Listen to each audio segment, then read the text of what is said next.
Hello, and thank you for joining us for the Hollywood Reporter's 4th Annual Tony's Actress Roundtable. I'm Scott Feinberg, the host, and I am joined by 5 terrific actresses who you can see right now on Broadway giving Tony-worthy performances, all nominees, and we really appreciate you all being here to do this.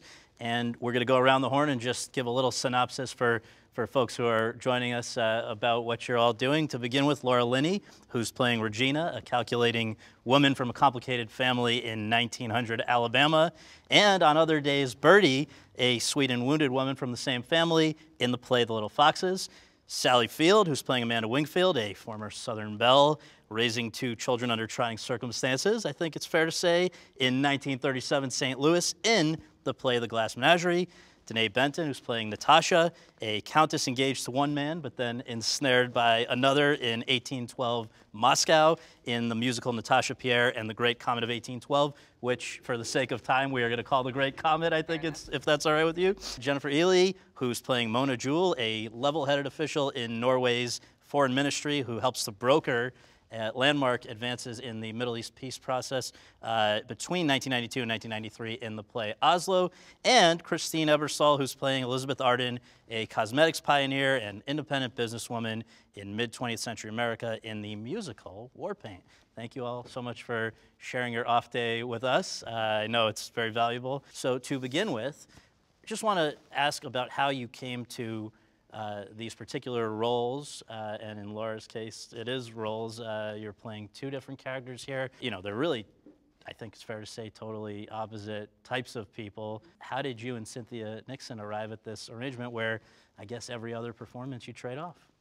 Well, Manhattan Theater Club had approached me about doing The Little Foxes, and I, you know, it's one of those plays that you think you know, and then you read it and you realize, oh, I really don't know it. And as I was reading it, I realized I understood Birdie much more than I understood Regina. I asked the theater if I could play Birdie instead, and they said no. They said no, you have to play Regina. And I sort of put it off for a while, and then another season went by, and then another season went by, and they came back again and said, how about it? And I said, well, okay, absolutely. It's with my favorite director, Dan Sullivan. Yes, of course I will. About a week went by, and I was, in the back of my brain, I had remembered that Cynthia Nixon had always wanted to play Regina. And there's something about these great parts that once they're done, they sort of they hibernate then for another decade, and then they come back. And great parts are meant to be played, and they're meant to be played by good people. And I thought, well, why not? If this is something that she really wants to do, if it's something she'd be willing to do, I called Dan Sullivan. I said, I have this crazy idea. What if we play Birdie and Regina in rep? I thought it would be good for the play. I was very curious to see what it would do to a play itself. Thematically, what would it heighten? What would it lessen? How would a company react? What would it be like to play 2 things? So, so he went for it, and then he called Lynn Meadow, and she went for it, and then they called Cynthia, and she went for it, and we've had an amazing time. That's great. And it's something that men do quite often, but women have never been given the opportunity, so I'm very grateful to Manhattan Theater Club for letting us do it.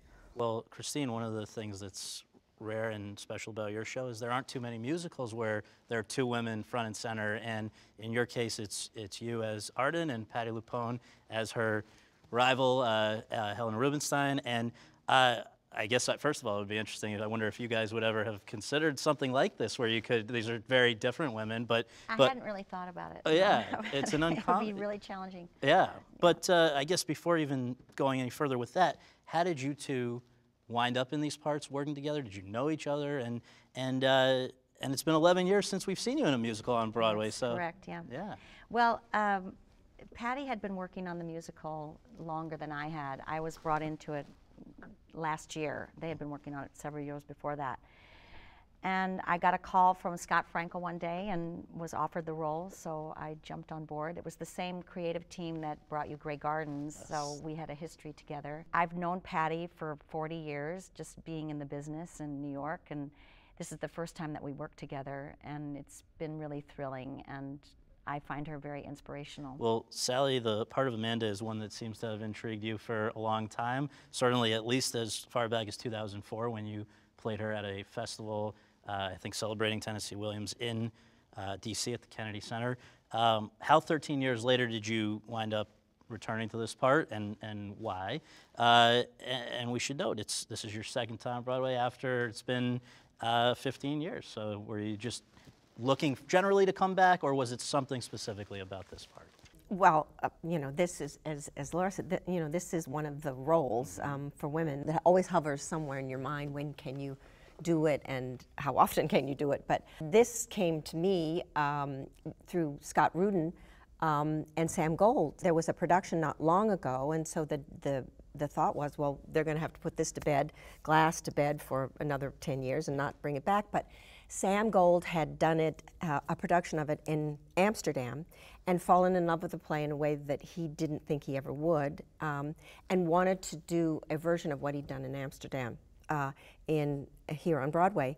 And so Scott and Sam called me and said, would I come on board with this? But be very mindful, it was not going to be your Aunt Gladys's Glass Menagerie. This was not going to be, this was really Sam Gold kind of pulling the pieces apart in a interesting and bold way. And so, of course, I said, yes, I would like to do that. And I would have been here in New York on Broadway as much as I could, but I was always raising children somewhere else. Yeah.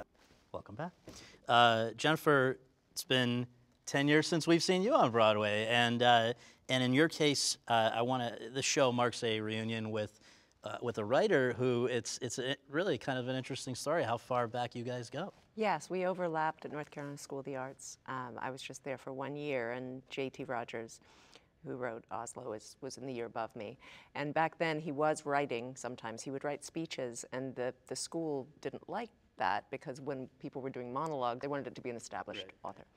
And so he would make up names and sort of surreptitiously slip people monologues every now and then and say, if you ever want to do, and I was a freshman, and one day it was quite a, you know, it seemed like a really cool thing to have JT give it. And he came up and I remember the piece of paper, and he'd written this speech about a girl who was heartbroken and ate an entire chocolate cake to comfort herself. So yes, and then we had years where we would run into each other every now and then, but we didn't know each other very well. And then he suddenly emailed me December 15 and said, we're doing a workshop in January.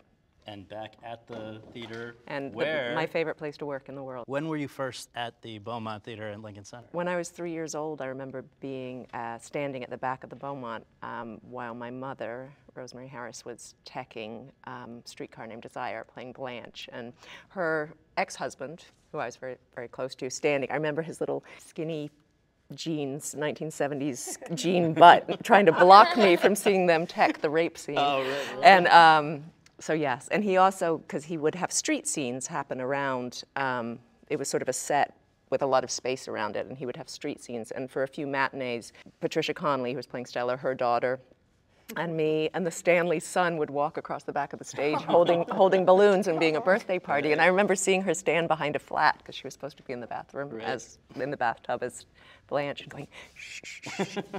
And I remember the feeling of that feeling of an audience, of that palpable, dark kind of something, otherness, and I remember that. Denee, the Great Comet is, just to reiterate, you're playing a Russian countess from 70 pages of War and Peace. That's where the show comes from, and I think it's fair to say that for much of theater history, a Russian countess in War and Peace, the sort of reflexive move of people would have been to cast a white actress in this part. However, in recent years, particularly after Hamilton, people, I think, have displayed more imagination about what you can do. This whole concept of what some people call colorblind casting, other names. And I just wondered for you, though, I'm curious how this now works, because we've seen it this year with Amelie and with a number of shows. Is it somebody with imagination coming and saying, we know Denee is a great actress and we want to go after her for this part? Or is it you saying, even though it doesn't necessarily on paper read as a part that is obvious, I want to show that I can do it? How did this come together? Well, this is my Broadway debut, so I'm not in the position to be being offered roles. Like, I auditioned for it. It came through my agency's office, and Natasha was actually always played by a woman of color, because Philippa did it when it was off Broadway, and she was busy with Hamilton when they were moving it to ART, and so they opened up auditions. And I remember getting it through my email and seeing and hearing the song No One Else and really connecting to it. And I just felt like my essence understood Natasha in a very real way. And I had the fear, and I called my manager. I was like, are you sure they're not looking for like a pretty white soprano? And, but I felt like I could do it really well. And I went to the audition, and there was me, there were Asian women, there were Hispanic women. Because for me, it's less about the fact that Natasha is Russian. And everyone here talked about these great roles, right? And it's like every actor, actress wants to play a great role. And Natasha is one of those. And the archetype that she represents of innocence and beauty and light in this coming of age, she's the every girl. And to me, every girl should have access to playing the every girl, because I'm not the first person to discover that the images we see affect the world we live in. So on that level, it's exciting and thrilling to see the Black girls who come to see the show, and I see their eyes lighting up that this is possible. And then on the other hand, it's just a great part, and I'm happy that I get to do it. And you mentioned young girls that might be inspired by this. What got you into the idea of pursuing Broadway? Did I hear about a Cinderella from the 90s? Yeah, there were a couple of things. I mean, I was always a dramatic kid. Yeah. Like, I loved it. It Yeah. was just like the magic of it all. It felt like I had a crush on that, you know? But yeah, the Brandy Whitney Cinderella, when I was like, it was the 90s, I was like 7, I was like little, and I watched it over and over and over again, and I was obsessed. It was like Whoopi was the mom, Victor Garber was the dad, and it was fairy tales, so who cares, right? And so yeah, that was very inspiring to me. Now, is there anything else about Broadway as you know, your first time here that has taken you by surprise? I mean, you certainly were with this part for a while before, you've no shortage of experience with theater, but what is it about Broadway that, if you had to pinpoint one thing that you didn't expect, what would that be? This is the hardest role I've ever done thus far, and you don't have time to recover, right? It's like you finish the show and you're just sort of this empty sponge, but then like the rest of your life is waiting for you to be a human, and it's, for me, it's just not there. Right. So this show gets the best part of myself that I have to give right now, and so there is actually another actor, someone put me in contact with Leslie Odom Jr., and I talked to him, and he was like, don't put pressure on yourself to feel normal right now. And once I kind of stopped doing that, it was helpful. But it was challenging, and everyone's like, is this amazing? It is a dream. You're like, yes, but I kind of feel like I'm dying, but I'm happy, I think. So it's they always say, like, are you having fun? I know. I had to tell my dad, stop asking that. Fun is a relative word. Fun, I'm sure that's somewhere in the mix, but that wouldn't be the first word. Exactly. There's been a very varied mix of original plays and musicals versus revivals. Does it make your life any easier to play a part that you've seen before, that you've seen how other people have interpreted it? You know, and I actually want to start with Christine and Jennifer on this, because you've both done a bunch of both sorts, and in fact both won a Tony for an original and for a revival. So is there any difference for you as the actor approaching the project? I think it's challenging to do a revival because oftentimes you don't win. You're always compared to the person who did it, and you're not as piquant, or whatever those phrases that they use about the person who originally did it. So it's always, I think, more satisfying to do an original piece, you know, and you're creating it for the first time. Right, and that's certainly the case with Warpaint and also Oslo. Do you agree with that assessment? I don't know. I've never thought about it before. The idea of ever doing it on Broadway was, I mean, it was impossible. I mean, it wasn't on the cards. It didn't feel like a revival for some reason. I guess because it was the Donmar, and it was just that thing of like, you know, being in a room trying to figure out how to make this work. And Coast of Utopia, I guess, sort of felt like it was, well, it was new to Broadway. This was different because the play was still changing, and but that was exciting. And there are a lot of moving parts with this. There's, you know, accent, and we move a lot of furniture. Yes, we're going to get to that.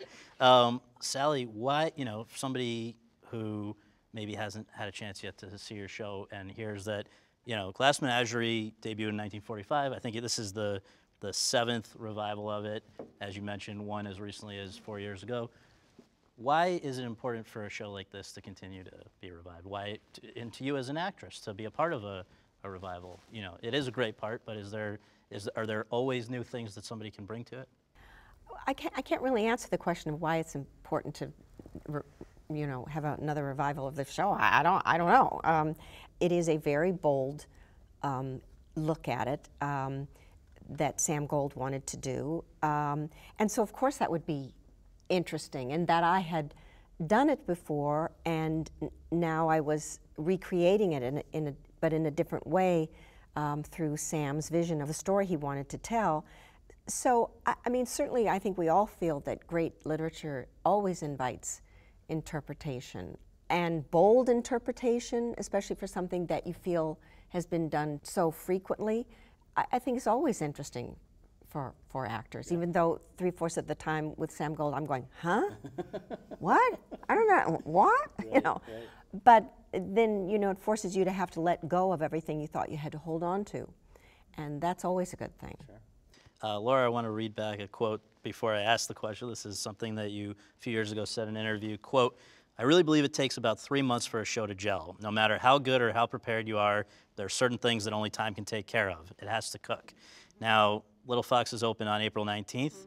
We'll close on July 2nd, just slightly over Just those right, three. just right. So we'll have 3 really good shows. So, but you know, But I still believe that. Does that timetable, though, again, to bring it back just to this question of original versus revival, can that be moved up in any way by being able, in your own mind, you can perhaps call up a past performance if No, or something like that? absolutely Nothing. not. No. It's the thing that makes the theater different from any other art form.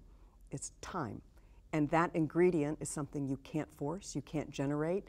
It's just the benefit of earning the time of doing it over and over and over and over again. If you see a show for opening night, and then you see it a month later, and a month after that, and a month after that, you're going to see a completely different experience. It's like a family that knows each other decade after decade after decade.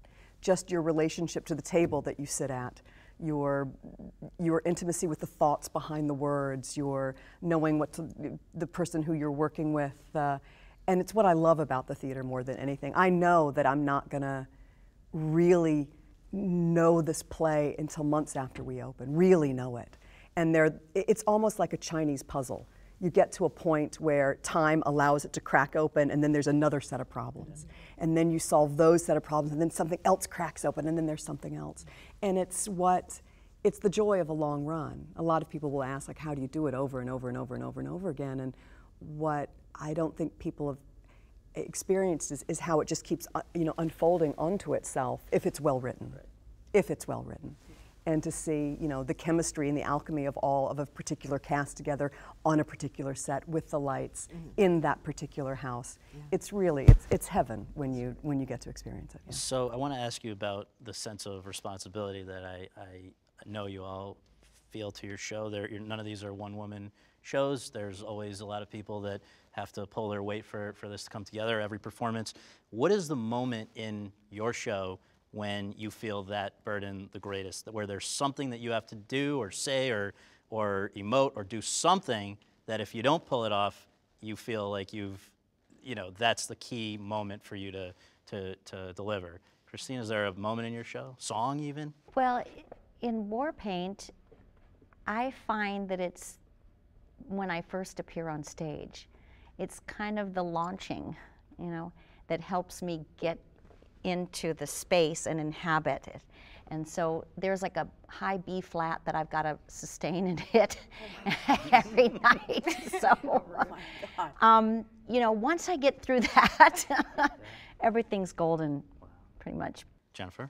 My character is a character within the play, but she's also the narrator. If I can feel that I'm leading them by the nose as opposed to hauling them by a rope around their neck. Yes. So I guess to get that, and it's just, I did it last summer for 3 months, and the last 2 weeks were fabulous. And then we had 6 months of gestation, and now we're doing it again. But I know it will still be another 3 months because we have, New the space, space, so many things. And but I'm just navigating that, leading them, feeling their muzzle is really is fun. Our show kind of never stops moving, and I never leave the stage, and there's stairs and corsets and gowns, and it's a beautiful spectacle at some points. But the very last scene, Natasha feels like she's ruined her life, and I've tried to commit suicide, and everything's sort of stripped away, and it's just Pierre and I, and it's just the piano, and the lights are completely up, and it's a moment of like the real tearful breakdown of like, what have I done? And it's kind of the heart of the show, and that's sort of when the humanity sinks in and the grace sinks in. So if I don't feel like that moment was truthful, I'm like, the whole performance was ruined. But, so I would say that's probably the moment that I put the most pressure on myself. And you kind of, as you say, at the same time, having to emote this, descending stairs and all kinds of stuff. Yeah, and then there's like an audience member right here. Right. But then they're also back in the mezzanine. And so it's like, it's a very, the energy sharing, it's very all-encompassing. So it's sort of things you don't really think about when you're just in a proscenium.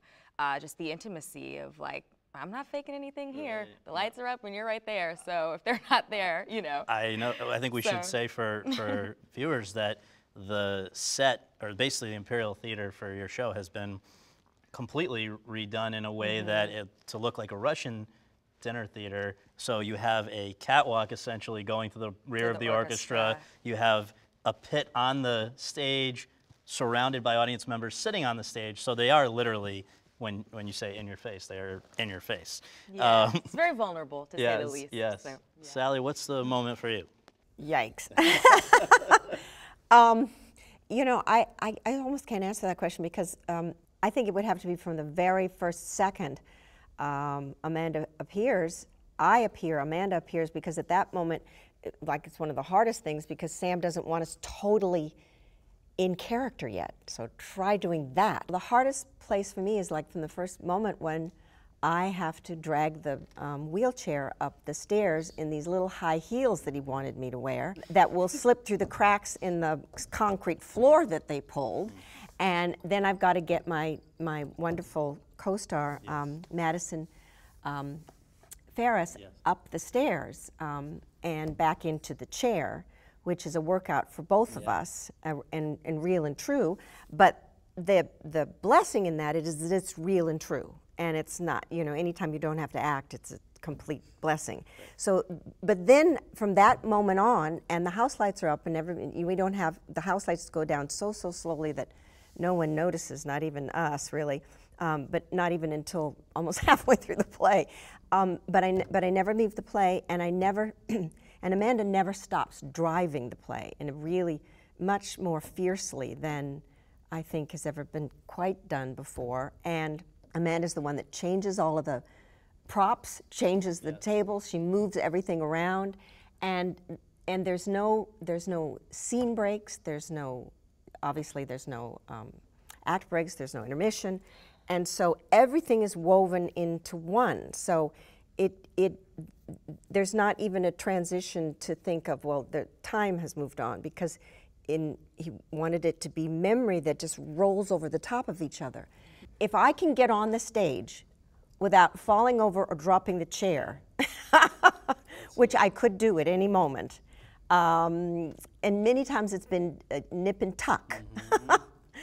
I lost my shoe once, or you know, I'm like, I couldn't get it quite turned around right. Once I've got Maddie back in the chair, I think, okay, I'm on the horse now. It is a jarring. Like I was, when I went to see it, people didn't even realize that they don't the know show was what starting, we're doing, because you literally come in through, I think, the audience door, essentially. Yeah. So, and you're down at the level of the people in the front, but it's very interesting. Yeah. And Laura? I think I'm with these two ladies. I think it's from the very beginning, or the beginning of every act. There are 3 acts, and it's regardless if I'm playing Birdie or Regina. If it doesn't start right, it can be different, but it has to feel in the groove, or it has to feel that I'm not ahead of myself or behind myself, similar to what Jennifer's saying, that sort of living thought moment where it is just sort of, where you can sort of step on a conveyor belt and the play will take you along, as opposed to moving the conveyor belt yourself. Right. So it's the beginning of every act, I think. Touched upon a little bit of the physical stuff, but I want to hone in more on that. There's the work that goes into all of these is incredible, and you know, for a person that goes there to see you guys once, they should be reminded this is averaging 8 times a week for at least a few months, and it's a grind. So I want to ask you though a few specifics about that. So Laura, you mentioned there are 2 intermissions in your show, which I don't even remember seeing before. Sally, you have none. I wonder first, just from your point of view, you're in your character, you're going. would you prefer a break, Sally? Would you prefer not to have interruptions, Laura? Just let's start there. Once I'm there, and like Laura said, standing there in the audience, you know, literally they're right there looking on, going, oh, Right. I'm going, oh boy, okay. Once I can say to myself, you know, exactly those words, you know, I repeat to myself, own this, don't let it own you, you know, and those words, don't get ahead of it, don't drag behind it, just click into it, you know, just literally like clink, clink.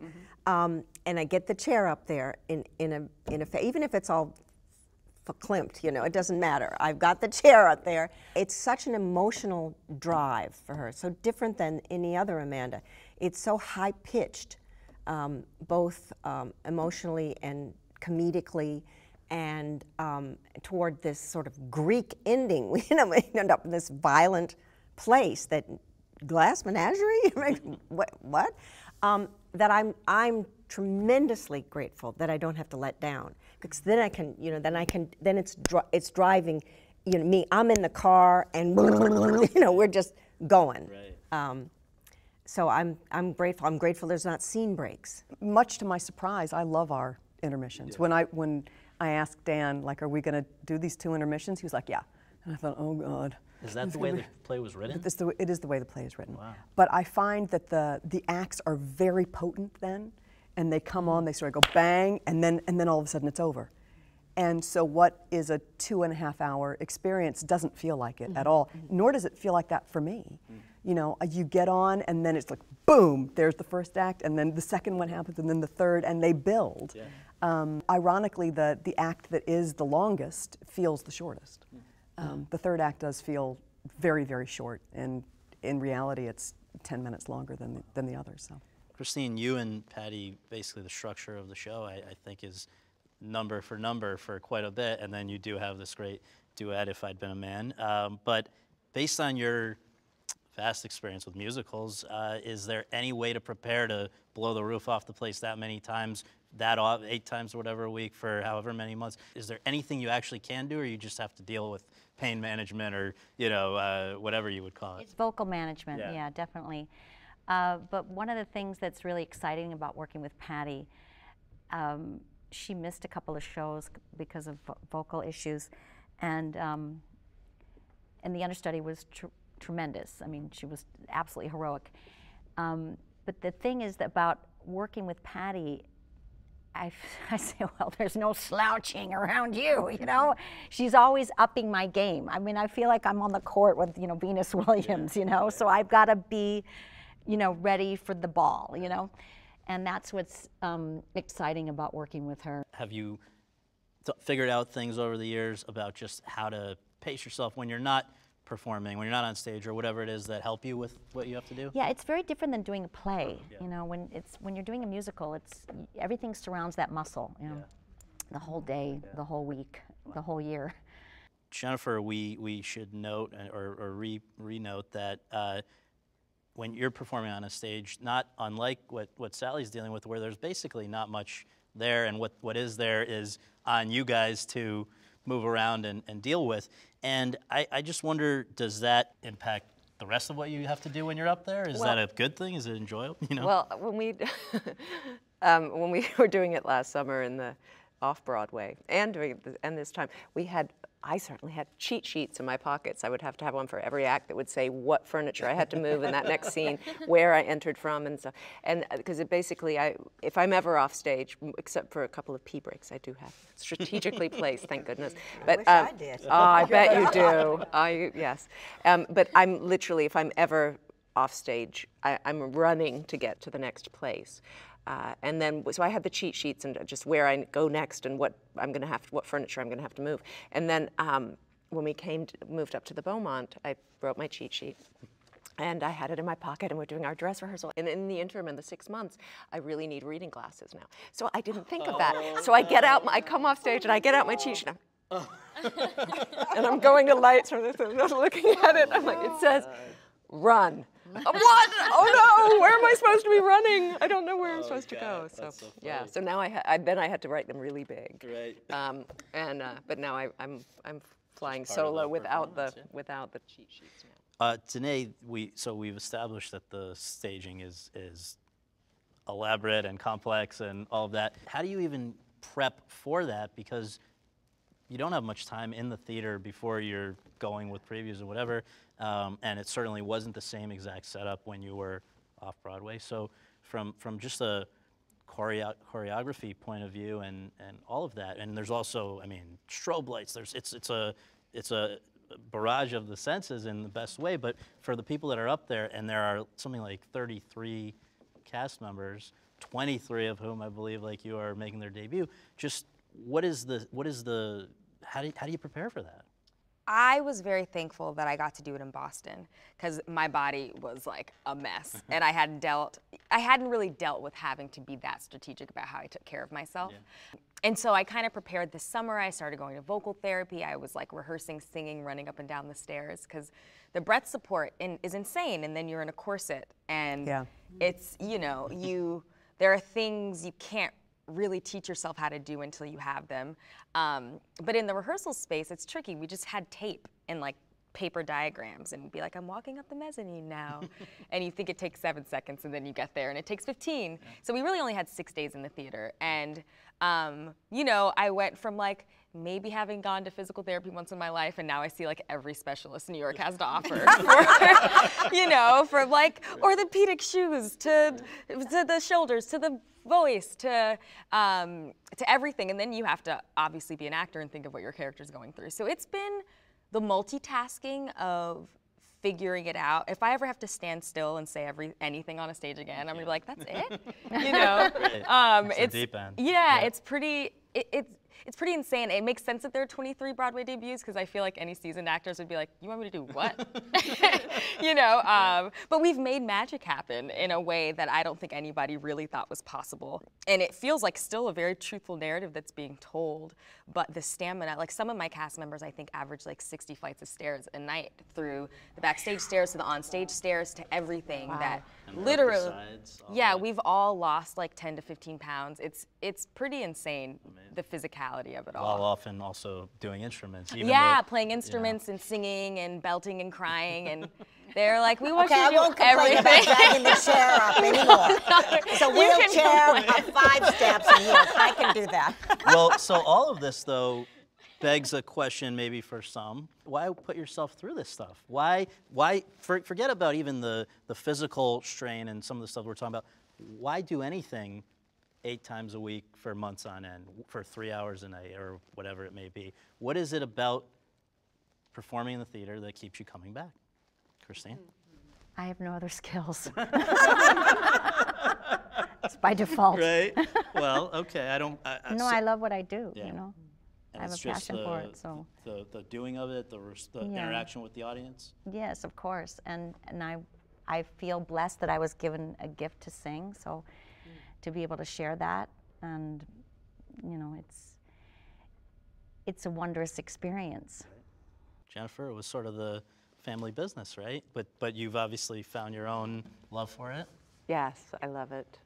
I love it, and I mean, there's nothing like it when it's working, when it's singing and flying, and there's nothing like it when it's bad. And there is nothing like it when it's bad. It is the truth. Right. Yes. Sally? Well, yeah, I mean, it's what I do. I would have been here a lot earlier, but I was raising kids on that coast. Right.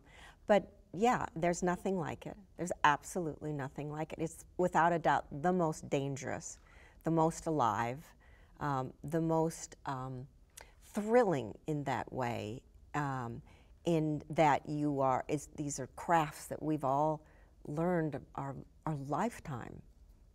And to be able to have the immediacy of it, and really the danger of it.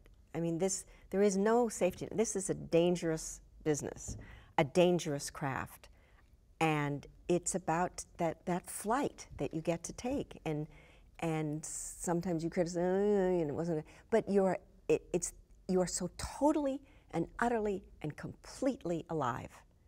You know your fingers and your toe. You are completely alive.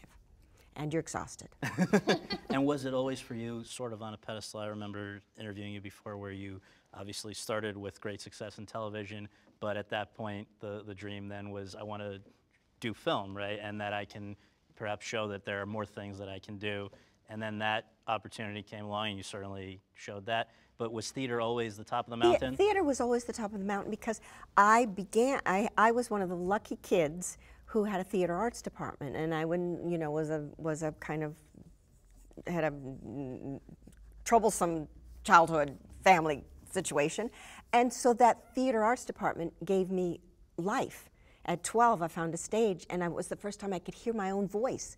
I could hear my voice talking to me. And when I got off the stage in the late 50s, I heard only what I was supposed to be, and I lost track on what my own self was telling me. I felt and thought, and had no rules attached to me. And so stage was always it for me. I was addicted to it always. I almost didn't graduate high school because I couldn't do any of the other classes. You know. But then I got sucked up in another world. First television, and then film. But also I had a family there. So always in my mind this was the someday thing. How could I come and do a play for 6 months? You know, with rehearsals and all of that, it'll be 5, close to 6 months all in all. Even when you have a good solid 16-week, 3-month run or something. What do I say to the kids? Bye-bye. Let me know how it all turns out here. You know, I could never figure it out. But it's sort of a better late than never situation with me. Denee, you're an interesting point because, as you say, this is your first Broadway show. It's obviously gone great. You're in the most nominated show of the whole season. You're up for recognition for your first time out, and I know that you're doing some television now as well. I'm sure film is gonna be next. How do you envision theater continuing to factor into your career? Is it something you're always gonna want to come back to? Yeah, I think my dream is to be able to do everything. I think they excite me in different ways. I think theater is one of those things I'd like to come back to and have a little bit more leverage. Yes, and because you need so much support that you don't necessarily realize that you need to be able to do a role like this well every night. But it's what you fall in love with. It's when you're standing in the center of the stage and showing the world your soul. It's like that feeling that you get. It's pretty magical. So I think I'll always have to do it. But I'd like to dip into the film world too and see what that's like. What I would love to do with our remaining few minutes here is just a fun little thing we call rapid fire. Just the first thing that comes to your mind, jump right in. We're not going to go in any order. It's terrifying. This is gonna, yeah, but it's really. I promise it's no? fun. Most unusual ritual that you have during intermission. At the end of Act 1, I walk down through the VOM, and I go past Stephanie. She holds a thing of chocolate-covered almonds, and I take one, and that's our ritual. I have handshakes with my stage management. How complex? It's secret. It's secret. That's secret. Okay, it's a sacred ritual. Right. I go right to my dressing room, and waiting for me, and there's one of those little 4 ounces bottles of water, okay. Except it's not water. It's not water. Right. It looks a great deal like a urine sample. Right. And from then on, I've got it tucked in my pocket. I've got my little urine sample. You've certainly earned that. All right. What is it's a Chardonnay. Just it's not really a urine sample, but it looks very much like it. Right. It's nothing, particular. Is there changing my lipstick, yes. and then Richard comes in and takes the pins out of my hair, out of my wig, because I have a very, very quick change where I have to change the wig and costumes and everything in less than a minute. So, Denee? Oh, I'm just hightailing it to the bathroom. I'm just like knocking people out of the way because my pee breaks are very strategic. Because you're on stage for so long. None of those things you don't think about. How long are you on stage before you get a pee break? Well, nothing compared to you. Oh, okay. I just want to know where we it was. But my bladder is like this big, and there's so much singing and water. I don't know how you do it. 2 hours. Our whole show is 2 hours, and Sam wanted us close to 2, just to 2 flat, but it's usually 2.8. It depends. And sometimes when I'm standing down there with the chair, just before I go up, I go, oh no. Oh, jeez. Oddest thing in your dressing room, Laura Linney? odd. Probably me. Yeah. Actually. A lot of Russian dolls that fans make. Okay. That's nice. Yeah, Yeah, that is they're nice. cute. I have a lovely little thimble that the stage management team gave me when we did the show last summer. Cynthia Nixon had told me that the thimble used to be a symbol. If a woman was in love or had a crush on another woman in a company, they would leave a thimble in their dressing place. Because in Peter Pan, a kiss, to Peter Pan, a thimble is a kiss. Okay. And so that's one of my, and it's not odd, but it's one of my most precious things in my dressing room, yeah. I have a fun pink dressing room, so, and the person, my friend Peter Glebo, who did the dressing room, gave me this big poster of Marilyn Monroe standing outside of Elizabeth Arden's. I wouldn't call it odd, but it's pretty great. Thoughts about entrance applause, yes or no? No. No. I don't get any. I don't get any because they can't figure out what's going on. What's going on? Most annoying thing audience members do. Any kind of movement, breathing, talking, sneezing, coughing. Coughing, I mean, coughing, right. like put your hand over your mouth. Do we read reviews? No. No. I read mine. I was excited. It was the first time. First time, right. Thank you for your honesty. What you do on your day off? This is our day off. Other than today, and we are very great. But you know, average Monday.